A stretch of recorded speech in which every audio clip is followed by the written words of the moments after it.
So today I want to talk about the end game in Aether and what you guys can expect from it. But before we move on, guys, I'd appreciate if you guys subscribe to the channel, like the video if you like the video, and share this around. It'll definitely help to support the channel and help me out a lot. Okay, guys, so I am currently level 47 right now on my account, and the things that you're able to do right now goes as such, right? Just like any other gacha, you want to make sure you do your dailies. There's going to be your daily missions here that you tackle on, and then as you do them, these boxes will open up and you'll get in-game currency, the shifted stars, which is for like summoning, or for functors, which is like a weapon, summoning for a weapon or whatever. And then get to 100 and you're good. Collect that, right? And you'll also get some goodies and stuff along the way, just like any other gacha, right? Then you got your weekly missions. You do that as you go on throughout the week. And then you got your story missions. Make sure you complete the story all the way to the maximum right now.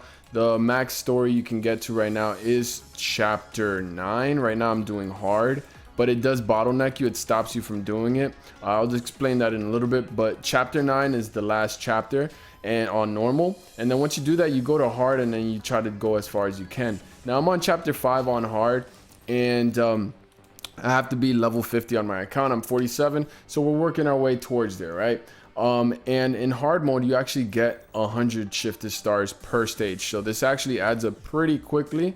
So that's actually very nice. I actually had to go to the 100 guaranteed pity to get Tsukiyomi, right? So I was pretty unlucky on her banner, but guys, let me tell you this, I actually pulled her functor, guys.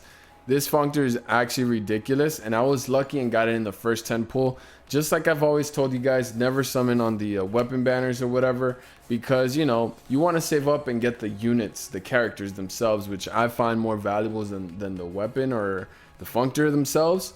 But guys, this gives her so much damage, it's ridiculous. But still, I didn't really need it. The damage is nice, but you know, I still would have been fine with just Tsukiyomi. I got lucky. I threw a 10 pull into the functor banner, and then I was able to pull it, right? So I got pretty lucky on that sense.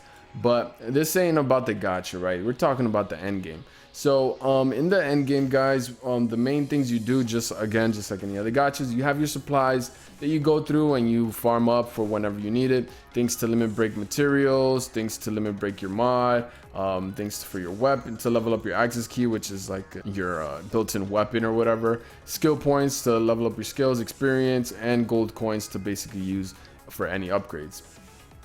Now then you got your sigils, right guys, which is very nice here because you pick the sigil that you want to farm out. You pick it and it increases the chances of you getting that. And then you want to try to come to the stage when you have the highest account level, which is over 45, for you to actually start farming this, because it increases the drop rate for you to get the 5-star sigils by a lot, right guys? Because it's still pretty low, but when you get up to here to this stage, stage 5, it's so much better, right? And yeah, you're gonna want to do that. I mean, you can farm it up early if you want. I suggest that you just get to 2.5 so you could do the sigil farm in there, which makes it more efficient, and you fly through stamina really quick too, so be wary of that. Then you got the revelations, which is to level up your sigils, and then you got the sigil and enchantment materials. Now in this, guys, you can actually do 2 refreshes a day for free.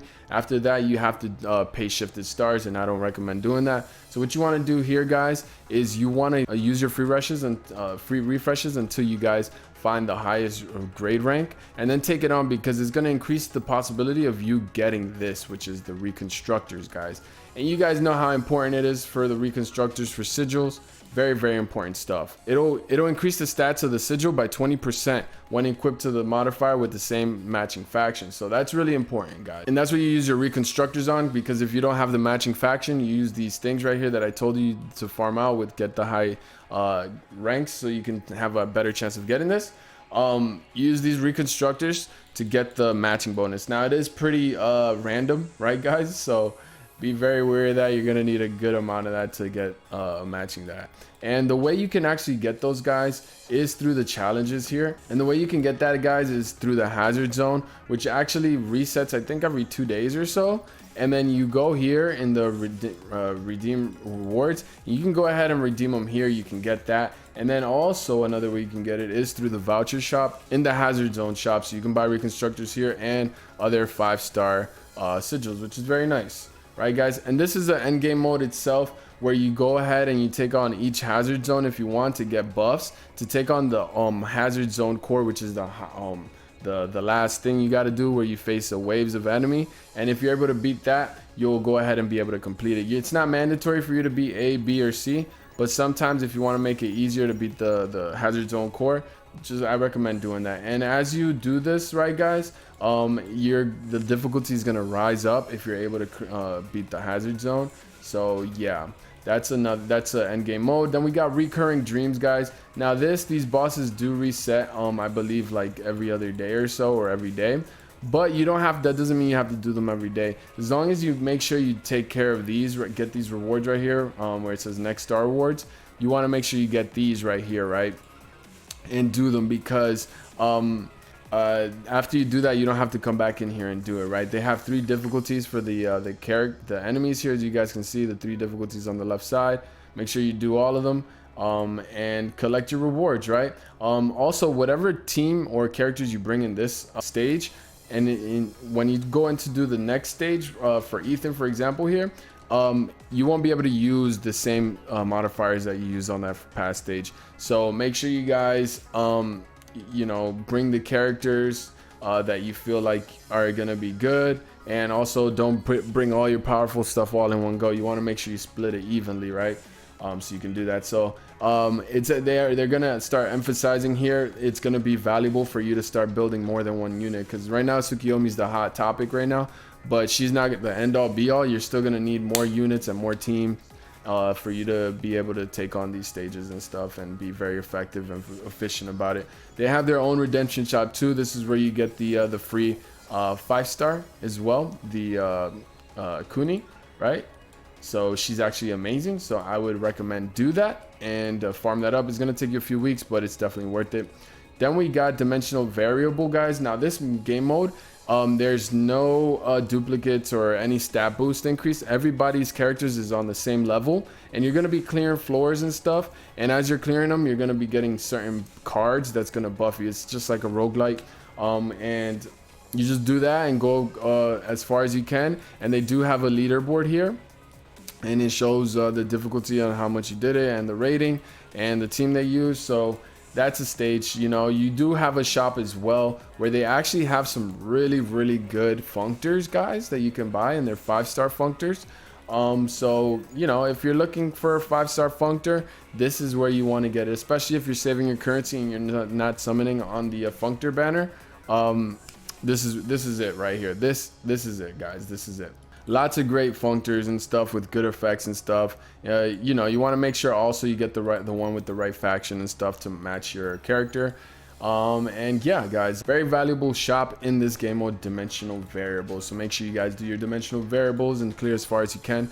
Now, casualty survey is also another roguelite where you go, you beat enemies, and then you'll get buffs and you clear it across the stage. Now, when you get to 100%, guys, just like here, I beat this one, it's 100%. Once you do that, you don't have to go back and clear it. So I would say just go as far as you can on each stage, try to 100%, and you're basically done with these. You don't really have to go back to these because they don't have shops or anything like that. And this is how it looks. You just go around the hexagons and, you know, get the stuff. And then these purple voids, you bump into it, you fight the enemies, and that's where you get the buffs. But in this one, guys, you actually don't but in this one, guys, however your character is equipped with the levels, enchantments, materials, and all that stuff you did to your character is gonna take a count into this game mode, right? It's not like the dimensional variable where everybody's on an even playing ground.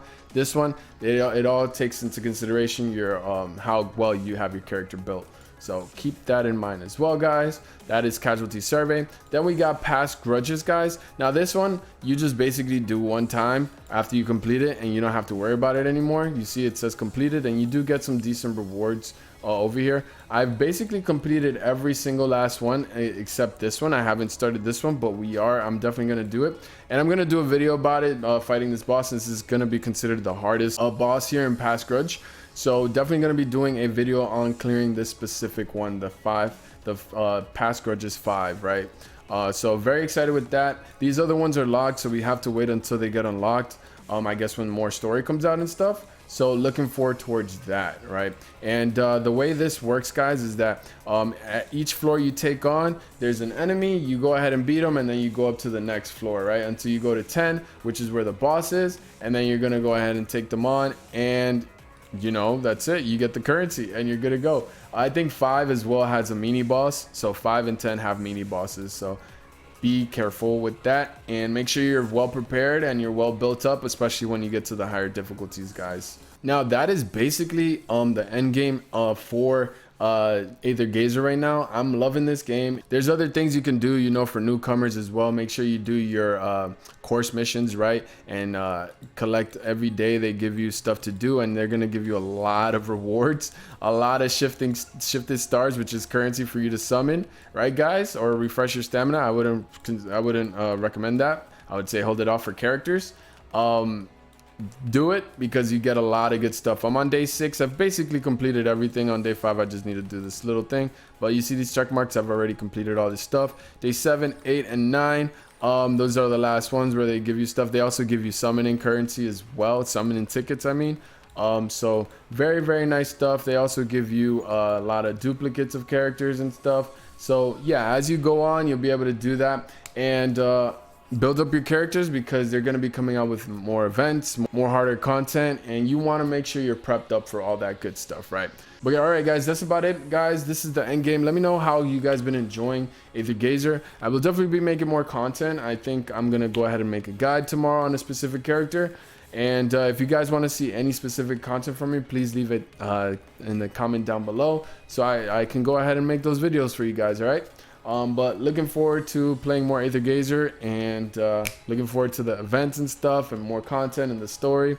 Yeah, guys, it's gonna be a great ride, and I hope you guys enjoy the ride with me as well.